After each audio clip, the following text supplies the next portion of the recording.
Hey, what's up? Hello! Welcome back to Pending by Jamie, or PBJ, a podcast where we talk about books, news, pop culture, and everything in between. Today is the culmination of weeks of procrastinating. I had been meaning to do a review of this book for a while, but I've been a bit hesitant. The topic of AI is quite front of mind, so people have a lot of different opinions about it. I didn't want to misrepresent the book or any facts about AI, so this video took me a while to film. I've decided to just share my thoughts on the book because I think there's already been plenty of time for smarter, more thoughtful people to have provided their own opinion. So you can always choose those videos if you prefer. This will be a more layman review of the book, so any errors are my own.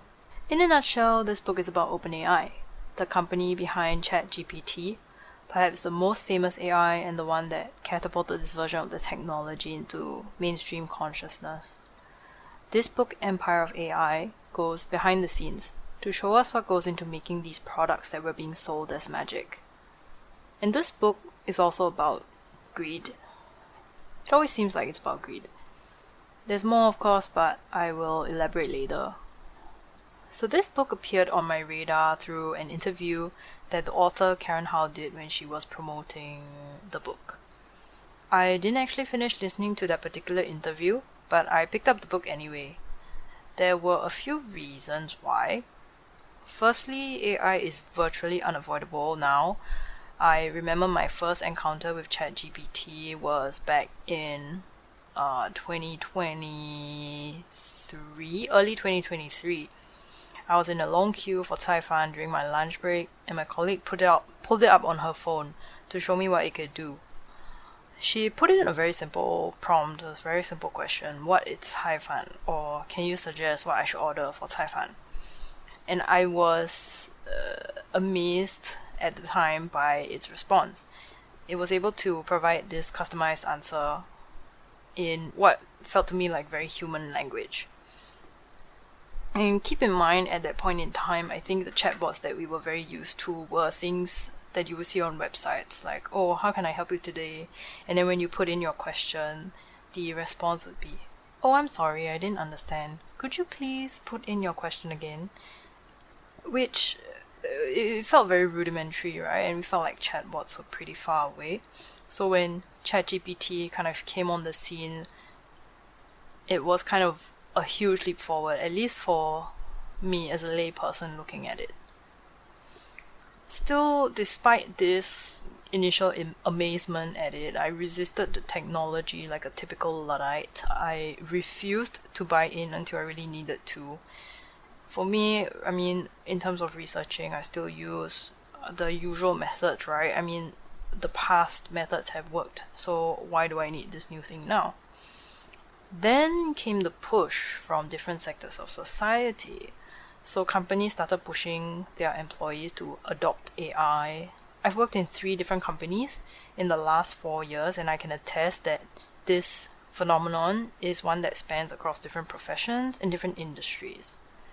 The Singapore government also started speaking more about AI, encouraging its workers to upskill in preparation for a new economy. So there was really no escaping it now as a simple employee. Now that I was essentially in a use it or get left behind situation, I wanted to at least know what I was dealing with. Not just about how to use the technology, but about its potential blind spots. For something being sold and aggrandized as some kind of genie in a bottle, the old adage, if it sounds too good to be true, it probably is, felt appropriate. I wanted to know if there was any basis to my concerns.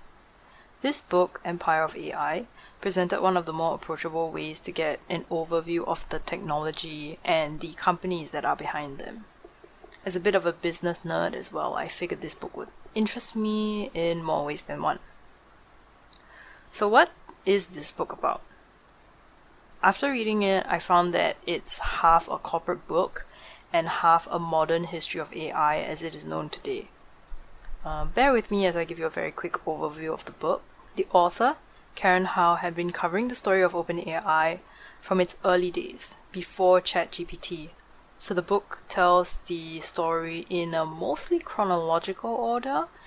It opens, though, with the corporate drama of Sam Altman being ousted by the board of directors, which is something that happens later on, before going back to the beginning and the origins of the company.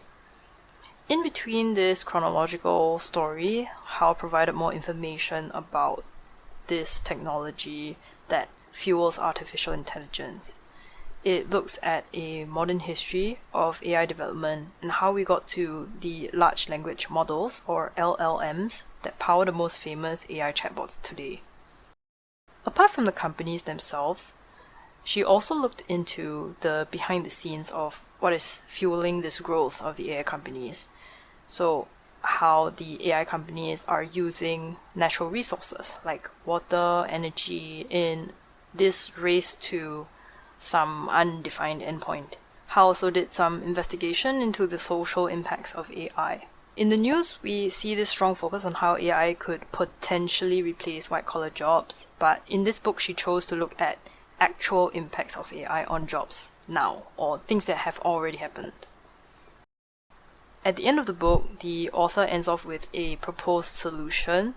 So she suggests a way to reframe how we think about AI and how the underlying technology can be used for good if we can see beyond the status quo. According to my Storygraph history, I actually attempted to read this book back in August 2025, a couple of months after it had been published. At that time, I think the loan period on the book was only 7 days because it was so popular at the library. I had such a tough time reading it though that I gave up after 2 attempts. I think I only picked it up again earlier this year, and I finally finished it at the start of April. It took me at least 3 weeks or more to get through this. So now that I have finished the book, what did I think? So there were a couple of things that I was left to chew on by the end of the book, and I think I wanted to bring this up. The first one was on how it addressed the AI hype, whether it's real or is it marketing, like what can we believe? There is a way that AI is dominantly being talked about in the media. We hear things like the AI wave is inevitable, AI is advancing quickly, people need to be adopting it to stay relevant and employable, blah blah blah. How much of that is real and how much of that is hype? Without knowing much about the technology itself, it was hard for me to understand who or what to believe. By reading this book, I got a journalistic and fact-checked account of AI, specifically catered to people like me without a technical background. The question arises, how can I trust the book? For me, how I rationalized it is that for a book that approaches this kind of controversial topic with an opposing view, something that's different from the mainstream, I expect that many people will be trying to tear it apart and find anything to discredit it.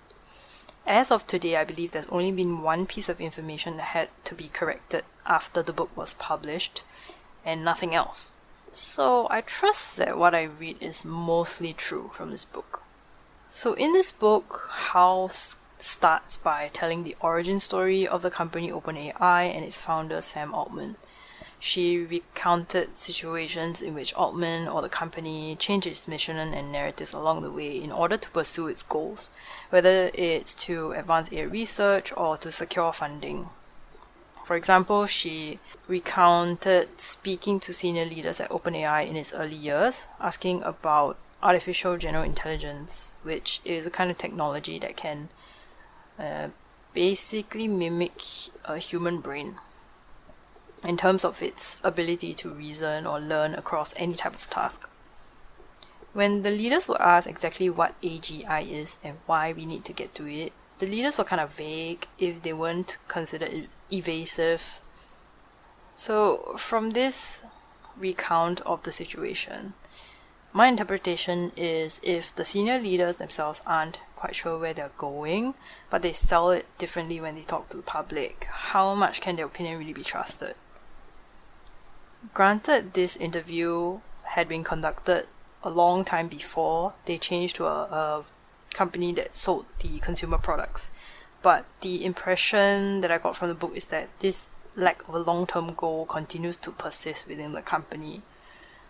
So I think what I got from this is that we probably can't fully trust everything that's being said by the people that are selling us the products, right? We don't fully trust salespeople. We have at least a little bit of skepticism every time, and I think we should apply the same rules when it comes to evaluating AI, like AI products.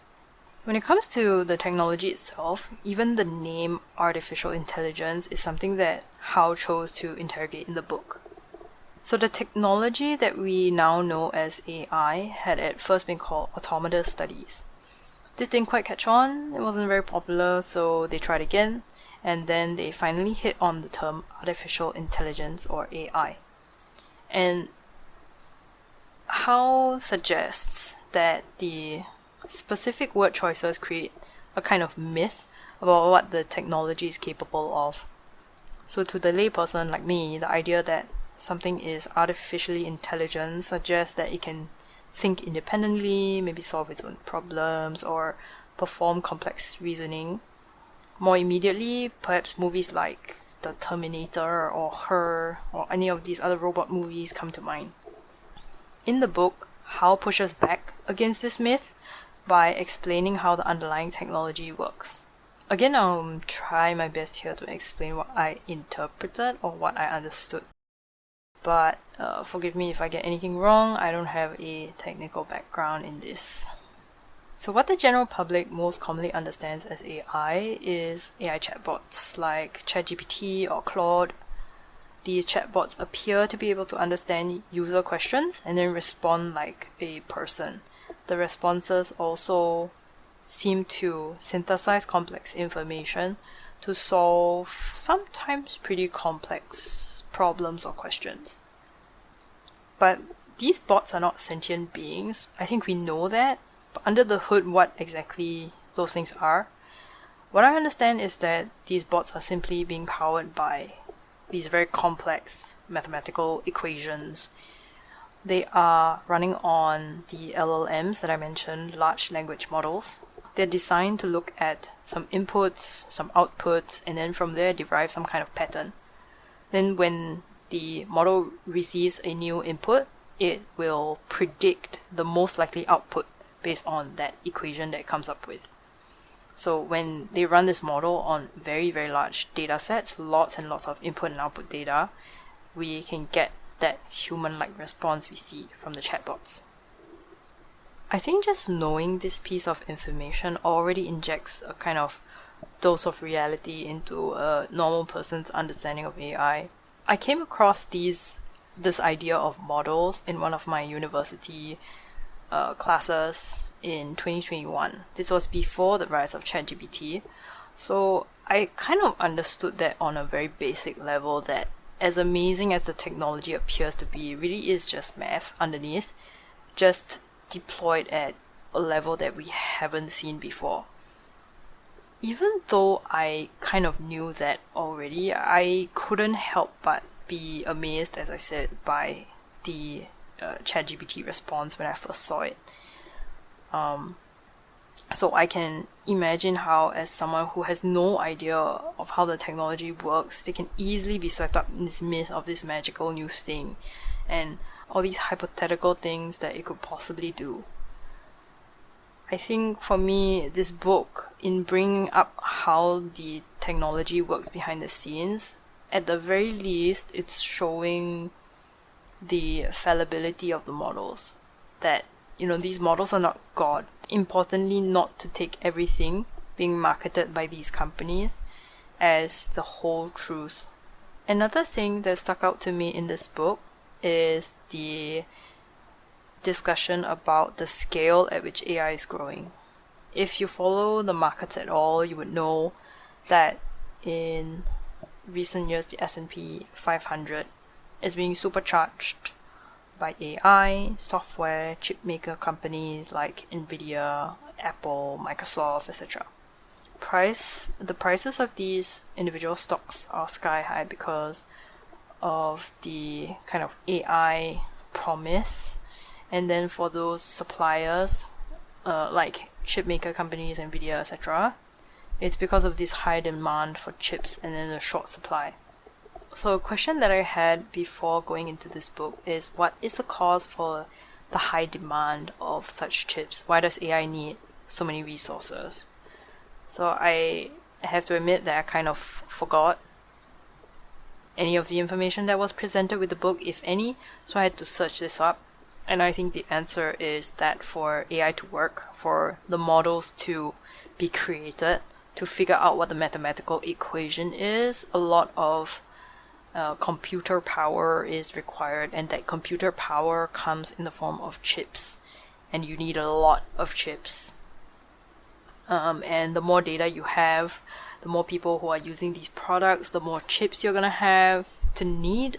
So that's why all of these companies that want to sell these AI products and put it as bring it into kind of their product line also need to make sure that they have enough chips. So this high demand for chips to be the first or to be the biggest AI company and to win this race or whatever, that's why they need so many chips. That's kind of the very lay person understanding that I have.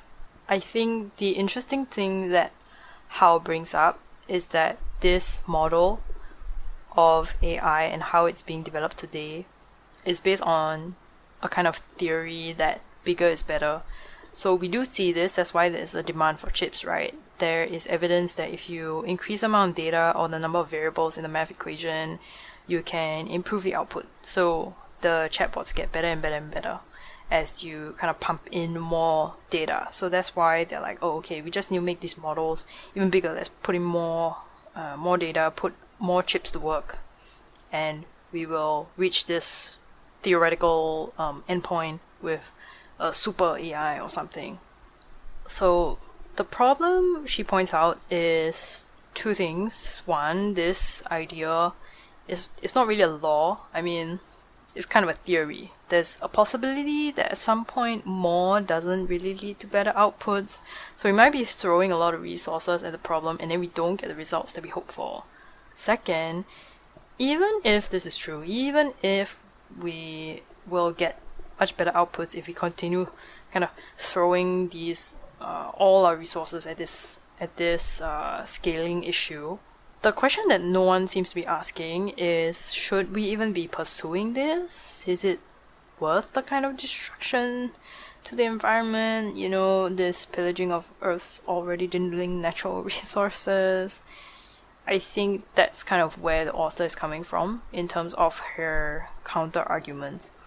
So she has 2 chapters that were dedicated to the social and environmental impacts of AI that are already occurring.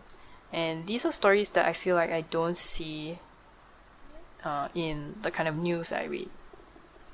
So I think it was an interesting perspective. The author also tied this growth trajectory of AI into the concept of empire, thus the book title Empire of AI. The idea is that there's powerful people who take things that do not belong to them from others for their own gain, while saying that the advances are for the benefit of the people. I felt this parallel of empire to be a bit tenuous. I felt like the connection to empire could have been fleshed out a little bit more. But, I mean, you know, whatever, however you want to title a book, that's your choice. I felt like it was maybe a bit mislabeled. For me, the primary phenomenon that was being called out was about infinite growth, human greed, incentives, etc. Doesn't make for a great title, so it's fine. The Empire of AI title is fine. Moving on, my favorite part about the book is that the author included examples of how she believes AI can be better used and deployed. I find that a common critique of non-fiction books is that they only talk about problems but they never offer any potential solutions. So I was very surprised when Hao brought up an example of a smaller AI model that can be used to benefit the community. The example I can remember is of an indigenous community using AI to preserve their native language. The project was managed by people in the community. They received consent for the use of the data by members in their community, and the project is also helping to benefit future generations of their community. It's these kinds of uplifting stories I always hope for when I read about any modern problems. I'm not saying that a book is bad if it doesn't offer solutions, but it certainly makes it stand out more. She also presents a very memorable rocket versus bicycle analogy, which I saw on her interview on Diary of a CEO. So this analogy that she uses says, compares AI to transportation. Let's say we need to get from point A to point B, and depending on the circumstances, we would choose, let's say, the rocket, the bicycle, the train, the plane, to fit those needs. But in AI today, the parallel is that we want to use the rocket for everything. So you want to go from here to the moon, rocket. You want to go from here to Japan, rocket. You want to go from, Jurong to Changi Airport, rocket. The outcome is the same, but the amount of effort and resources required is very different. So, I mean, okay, if the analogy wasn't clear, the rocket is supposed to be the chatbot's like ChatGPT or something. It's just some agentic AI, that theoretical endpoint that they're talking about as well. Yeah, so I think this is a good reminder that AI doesn't need to look exactly like the ChatGPTs and the Claudes of the world. We can choose what we need and then apply the appropriate solution for each issue. Moving on to what I couldn't care less about, the biggest thing that kind of irked me about this book, or the biggest con of this book, is that the corporate drama was super boring to me. I couldn't care less about the founder story and all the petty squabbles that they had between all these AI people. Without some kind of org chart, I also cannot keep them straight in my head anyway. It annoyed me also that the first chapter of the book was about the ousting of Sam Altman. It did not pull me into the story at all. I just couldn't care. Like, I didn't understand why this was pivotal to the book at all. In a way, okay, coming to a slight critique or just my thoughts on the book is that it was straddling this weird half line between like OpenAI profile, Sam Altman profile, and modern history of AI. I appreciated modern history of AI a little bit more. I don't know, I felt like it was just trying to do both, and it didn't quite work, or it didn't feel very targeted. But I mean, if that's how the book is, and OpenAI is really one of the biggest companies anyway, so it kind of works in that sense. But that's just my personal thoughts. Now we are down to the golden question. Did this book change my view on AI? I think it simply reinforced my initial thoughts about the whole situation. The behind the scenes made me wonder whether this is like the Emperor's New Clothes story. It feels like there are some powerful people who just want to be in the next .com thing, that even though they're not fully convinced by the capabilities of AI, but then because of FOMO, they have to rally behind it. And then now people are becoming more heavily invested. They just have to continue hyping it up so as not to be caught out. So sometimes I wonder if this is all big shill. Maybe not a rug pull, but just a giant con. Now, I guess the golden barometer for whether it changed my view on AI would be whether my AI use changed. So before I read the book, if let's say we were talking about a year ago, maybe mid-2025, this was before I recently switched jobs.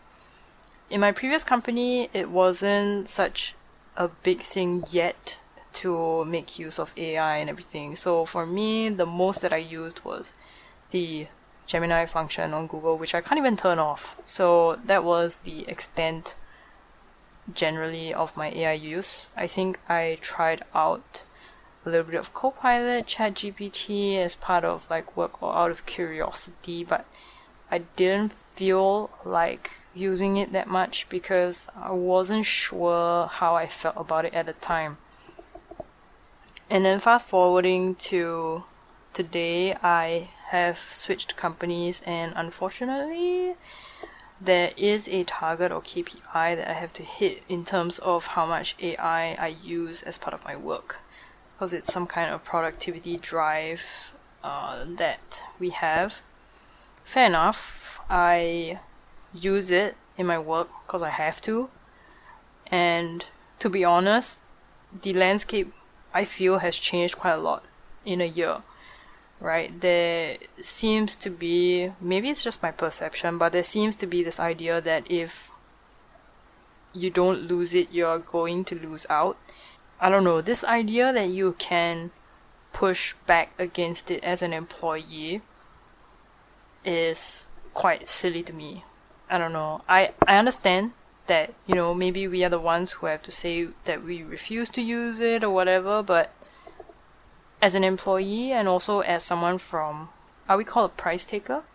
So for Singapore to refuse to use it, it's not really in our DNA or blueprint, right? Our strategy is usually to adapt to whatever is happening in the wider world. Whatever is the thing, we will figure out a way to adapt to it, use it, figure out what is the next best strategy and optimize from there. Otherwise, use it or die. That's kind of our situation, and I think it kind of extends to everyone who lives here. Maybe I'm just speaking for myself, but yeah, as a regular kind of 9 to 5 corporate job, white collar employee, it's kind of ironic. I'm being asked to use the AI to basically replace myself, but if I don't, then I am seen as a non-productive worker. So there's this kind of weird thing happening right now. That's my feeling. So I use it at work because I have to. I do find, though, I'm not like completely anti-AI. I do find that it has some uses for my daily work at work. So in my 9 to 5, in exploring it, sometimes it does things better than I can, or it suggests ways that I didn't consider, or it can teach me things that I didn't know before. So in that way, I think there's definitely use cases for it. Now, moving on to when I don't use it, so this is kind of the line that I draw for myself. I don't really use it in my personal stuff. So I don't use it for writing. So I do write a blog, I produce this podcast, I make videos, I draw, etc. All of these things I don't use AI for. Because, for me, even disregarding all of the environmental impacts, social impacts, whatever, right? The whole point of me doing these things is because I think it's fun. It's kind of suffering kind of fun, but like the whole point is in the doing, right? It's not about the result, it's about the doing. Like, for example, I like playing volleyball. I'm not gonna get the robot to like play the volleyball for me, even if it's better at volleyball than me, because the whole point in playing volleyball is to play volleyball, not to win, right? So in the same way for like the creative pursuits I do, the whole point is not really in the output, it's more in the process of doing it. So that's when I don't do it. That's the situation where I don't use AI. Yeah. Regardless, when I use AI, when I don't, after reading this book, I kind of can't help but think about what it costs and whether it's worth it every time I use it. In conclusion, should you read this book? If you have the time and the patience, I would say go ahead. You can theoretically skip to certain chapters that you're more interested in. Personally, I preferred the chapters on the history of the technology, the social, environmental aspects. Unfortunately, the history of the technology is kind of very interwoven into that story of OpenAI. So you're going to have to deal with that corporate drama side, which I personally think was boring, but maybe it'll be interesting to you. If you don't have the time and you don't have the patience, I would suggest that you listen to some of the podcasts that the author Karen Hao has been on. She does talk about some of the stuff that she wrote about in the book. The one podcast that I did listen to in its entirety was her podcast with Diary of a CEO. I think the book is quite neutral in its stance. It's more from a journalistic perspective, so they don't really take a side or anything, they just report on facts. You can sort of feel where the reporter is going. Of course, they have those internal, I wouldn't say biases, but their standpoint, their viewpoint of AI, but it's not very overt in the book. And I find it's easier to make your own judgments about it when you're reading it. But when I listen to the podcast on Diary of a CEO, it's very clear what the author's thoughts are on AI. I think maybe partly also because the podcast host is sort of being the devil's advocate and pushing back on what she's saying, so then she kind of has to double down or support her arguments, whichever side that is. If you are interested in her thoughts but you don't want to read the whole book, I think you can go and listen to some of the podcasts that she has done. Well, those are my thoughts about the book Empire of AI. I hope it was coherent. Probably not. At the very least, I hope it wasn't boring. If it was boring, then I hope it wasn't as boring as the corporate drama of OpenAI. Anyway, thanks for listening as usual and waiting for this latest episode. I hope I can do more of these in the future. Let me know your thoughts about AI or this book in the comments below. I would love to know what you guys are experiencing regarding AI in your daily lives. Yeah, I'll talk to you soon. Bye bye.